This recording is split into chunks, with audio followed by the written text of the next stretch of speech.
여기를 GTX역으로 신설할 수도 있다 이런 얘기입니다. 여기는 이제 그야말로 뭐 교통에서는 사통팔달이 되니까 여기에 GTX가 선다면 이야, 재개발이 이루어지게 되면 완전히 좀 천지개벽할 만한.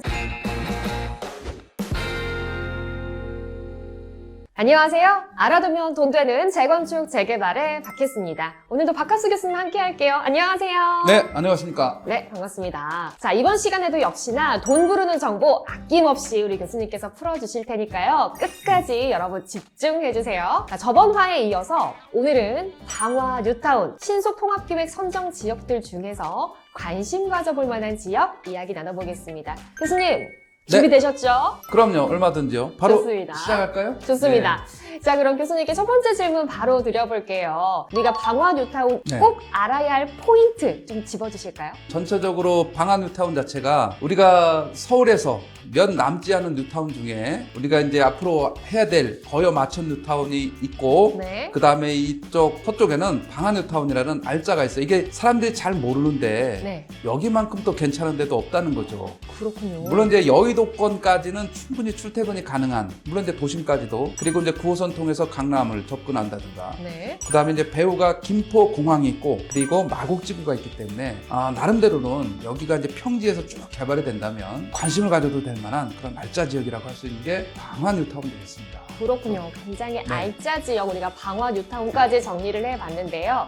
이건 또 빠질 수가 없겠죠. 방화 뉴타운 투자하시는 분들이 또 관심 가져야 될 네. 만한 정보 있을까요? 우선 우리가 재건축도 했고 여태까지 재개발 이렇게 나눴는데 이거를 혼돈하시는 분들이 간혹 가다가 있을 수가 있어요. 오, 재건축과 재개발. 그러니까 재건축으로 썼다가 어떤 때 뭐 재개발 썼다가 막 이렇게 교차해서 쓰는 경우가 있는데 구별을 분명히 해야 됩니다. 네. 정비 기반 시설이 열악한 지역의 노후주택 개선 사업, 열악한 지역. 그렇죠. 열악이라는 정비 거. 기반설은 뭐 도로라든가 공원이라든가 상하수도 뭐 이런 공동구 주차장 이런 것들 얘기하는 건데 네. 도로 하나만 생각해서 보면 됩니다. 자, 이게 열악하다는 것은 뭐 우리가 이제 도로를 보게 되면 막 골목길로 가다가 이렇게 S자를 꼬이고 가다 막히고 이런 열악한 지역의 노후주택 개선 사업은 재개발입니다.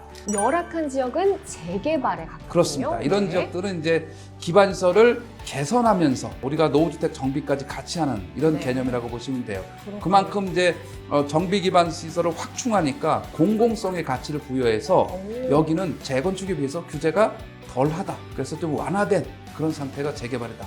이렇게 좀 인식을 하시면 될 것 같고 그렇군요. 현실에서는 단독주택이나 다세대 이런 밀집 지역들이 주로 해당이 된다. 주로입니다. 주로. 100%가 아니라. 자, 그다음에 이제 반면 재건축은 정비 기반 시설이 양호한 지역의 노후주택 개선이에요.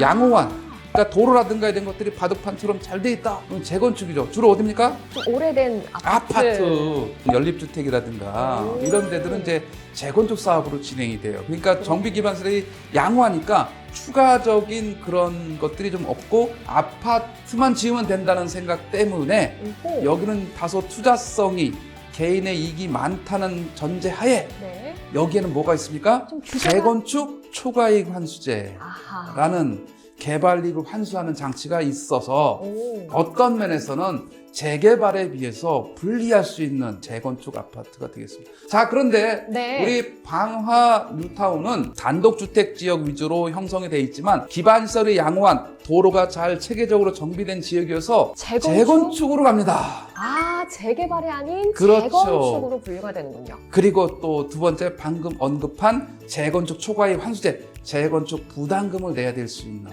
아하. 이런 것들이기 때문에 이거를 잘 살펴서 접근을 해야 된다라는 측면도 말씀을 꼭 드리겠습니다. 그렇군요. 자, 방화 뉴타운 재건축 지역이라는 점 여러분 좀 염두하시면서 네. 투자해보시면 좋을 것 같습니다. 자, 방화 뉴타운 이외에 또 어떤 지역들이 신속통합기획의 후보지로 선정되었는지 좀 궁금하거든요. 네, 이제 기존에 선정된 그런 쭉 지역들을 한번 살펴보겠는데 1차로 21곳, 21개 지역이 1차 후보지로 이미 선정이 되어 있어요. 네. 대표적으로 이제 용산 청파 2구역 있었죠. 오. 그리고 뭐 하월곡동에도 있었고, 그리고 또 역시 좀 살펴본 바 있는 상도 14구역이라든가 네. 마천 5구역. 여러 이제 사업성이 꽤 좋은 지역들이 많습니다. 특히 이제 도심에도 있어요. 도심에요? 도심의 네. 이제 종로구에 창신동 23번 일대, 숭인동 56번지 일대에 이 지역은 그야말로 이제 동대문역에서 신설동역 사이에 북쪽에 위치한 네. 이제 창신동 이 종로구입니다. 여기가 이 일대 지역이 있고, 그리고 이제 요새 발전축의 하나로서 서울의 동북 지역의 핵심 발전축이 중심 어디냐? 청량리역이죠. 청량리. 청량리. 네. 청량리에도 있고, 그리고 그 끝자락에 노원구 상계 5구역도 네. 있습니다. 이렇게 그렇군요. 전체적으로 나눠져 있는 게 신속통합기획 1차 지역이다, 이렇게 좀 말씀을 드릴 수가 있습니다. 자, 꿀 정보들 지금 계속해서 여러분 나오고 있거든요. 자, 귀 쫑긋 세우고 들어주시면 좋겠습니다. 자, 그럼 먼저 종로구 창신동 23번지 그리고 네. 수인동 56번지 사업성 분석부터 해주실까요? 우선 이쪽은 도심 지역이기 때문에 우리가 도심 뭐 을지로 광화문 이 일대에 도심 업무 지역인 거죠. 시청 광화문 뭐 을지로 일대에 오피스 이런 업무 지역들이 상당히 많고 금융타운도 형성돼 있고 네. 여러 가지 이제 선호도가 높은 그런 지역입니다. 네. 여기는 이제 그야말로 6호선 접근성이 좋은 창신역이 바로 여기 옆에 있고, 네. 그리고 이제 뭐 1호선, 6호선 동료 앞 역이라는 이런 역도 있습니다. 그리고 이제 조금 더 가게 되면 뭐 4호선, 1호선이 겹치는 동대문역. 동대문역도. 이 동대문역은 향후에 기대치가 있어요. 오, 어떤 기대치가요? 2030년도에 여기를 GTX역으로 신설할 수도 있다, 이런 얘기입니다.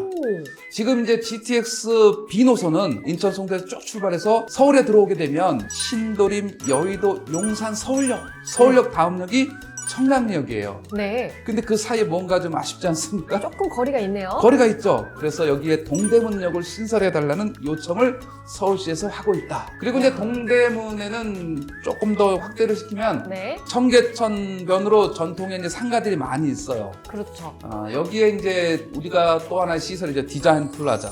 DDP. 맞습니다. 네. DDP 디자인 플라자가 들어와 있고, 이 주변 자체가 다 패션 타운이죠. 그렇죠. 동대문 하면 패션이죠. 그런 지역의 배후에 여기에 이제 아파트가 개발된다, 이렇게 좀 보시면 될 것 같습니다. 야, 상당히 또 기대되는 지역인 것 같습니다. 또 부동산에 관심이 있으셨던 분들에게는 또 돈 되는 정보였던 것 같습니다. 자, 이어서 청량리 19번지, 네. 청량리 9구역으로 한번 가보겠습니다. 자, 제 생각에는 좀 재개발이 이루어지게 되면 완전히 좀 천지개벽할 만한 지역이 청량리가 아닐까라는 그렇죠. 생각이 네네. 듭니다. 저도 좀 건너 들었는데 청량리의 최대 호재가 교통이라는 말이 있더라고요. 어떻게 생각하세요? 그렇습니다. GTX 환승이 가능한 겁니다. GTX B 노선과 C 노선이 여기서 환승하는데, 청량리야말로 또 기존의 철도의 메카잖아요. 그렇죠.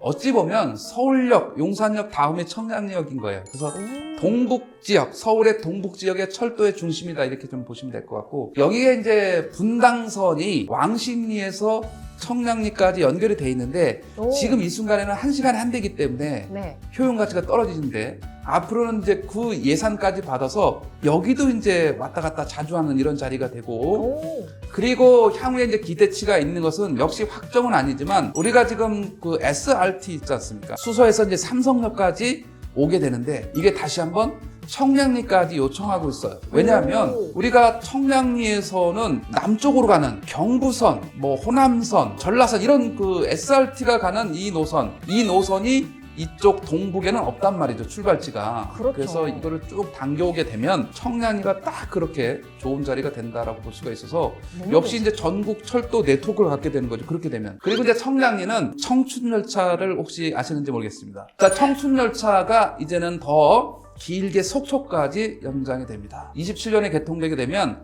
사실은 이제 이 열차는 동서고속철도로서 용산에서 출발하는 건데요. 네. 예, 용산에서 청량리에서 춘천 거쳐서 이제는 속초까지 속초까지. 1시간 반 만에 갈 수 있는 이런 상태까지 이야. 되고, 기존에는 이미 이제 강릉 가는 네. 경강선 KTX까지 있어요. 그렇기 때문에 청량리는 이제는 남쪽까지 아우르고 속초, 강릉, 이게 전국을 아우를 수 있는 그런 핵심 자리가 청량리가 된다. 일대가 전면 다 재개발하면서 오. 전혀 다른 지역으로 바뀌게 되는 이런 지역이 청량리 일대다, 이렇게 좀 말씀드릴 수가 있겠습니다. 야, 이런 교통 호재부터 해서 정말 상당히 네. 기대가 많이 되고 있는 지역이 청량리인 것 같습니다. 자, 청량리가 정말 상점벽해하는 그날 네. 기대해 보셔도 좋겠습니다. 자, 이어서 추가로 상계 5동을 좀 살펴보면 좋을 것 같아요. 노원구 상계 쪽 같은 경우에는 주공아파트 재건축에 대한 기대감들이 좀 있으신 걸로 알고 있거든요. 상계 5동 사업성 부분에서 어떤가요? 이 상계 5구역은 전체적으로 이제 상계역, 지하철 4호선 상계역이 있잖아요. 네. 거기서 당고개역에 인접돼 있어요. 물론 이제 당고개에서 지금은 이제 4호선이 여기가 종점이었는데 쭉 연결돼서 어디까지가 있습니까? 진접까지가 있잖아요. 그렇죠. 진접선이라는 그런 이름으로 해서 별내 신도시를 거쳐서 별내 그 별가람역 거쳐서 진접까지. 이게 나중에는 이제 진접 직전에 풍산역이라는 데가 있는데 여기는 남양주 왕숙 신도시 북쪽 쪽에 해당이 돼요. 진접 오. 2구역인데 거의 왕숙 신도시까지 이렇게 연결되는 연결성을 가지는 게 이 지하철 4호선이다. 이렇게 좀 보시면 되고 네. 여기에 이제 7호선 노원역은 4호선과 7호선의 환승이잖아요. 그래서 그렇죠. 이쪽 상계동 일대에서는 이 노원역이 어떻게 빨리 가느냐 교통 환승에서 하나의 핵심이라고 좀 할 수가 있을 것 같습니다. 네네. 그리고 이제 무엇보다도 이 노원역 바로 옆에가 이제 창동역이거든요. 여기가 이제 또 GTX C 노선. 창동역에 또. 그렇습니다. 아. 노원역에서 창동역은 한정거장이니까 여기를 빨리 어떻게 창동역으로 접근할 것이냐 이런 관점에서 보게 되면 이 지역에 대한 그런 기대감이 교통이 생기네요. 오. 또 기대가 된다고 할 수가 있고 이 노원역 일대에서 창동역으로 가는 중간에 뭐가 있냐면 무슨 개천이 하나 있지 않습니까? 개천이 있죠. 중랑천입니다. 네. 중랑천이군요. 자, 동부 간선도로 지하화를 하게 됩니다. 이 라인에 이제 동부 간선도로가 지하화가 되면서 오. 교통 편리성이 또 확연히 좋아지는 이런 개선 효과가 이 지역에도 또 나타난다고 보시면 될 것 같습니다. 그렇겠네요, 정말. 네. 와, 교수님께서 오늘 정말 돈 되는 정보 많이 알려주셔서 너무나 값진 시간이 된 것 같습니다. 이 지역 좀 눈여겨보셨던 분들 오늘 메모 많이 하셔서 참고하시면 좋겠습니다. 자, 저희 다음 화에서는 거여, 마청, 뉴타운 함께 할 테니까요. 구독, 알림 설정 꼭 눌러주시고요. 좋아요도 같이 눌러주시면 감사하겠습니다. 지금까지 알아두면 돈 되는 재건축 재개발의 박혜수였고요. 우리 박학수 교수님이었습니다. 네, 반갑습니다. 고맙습니다. 네.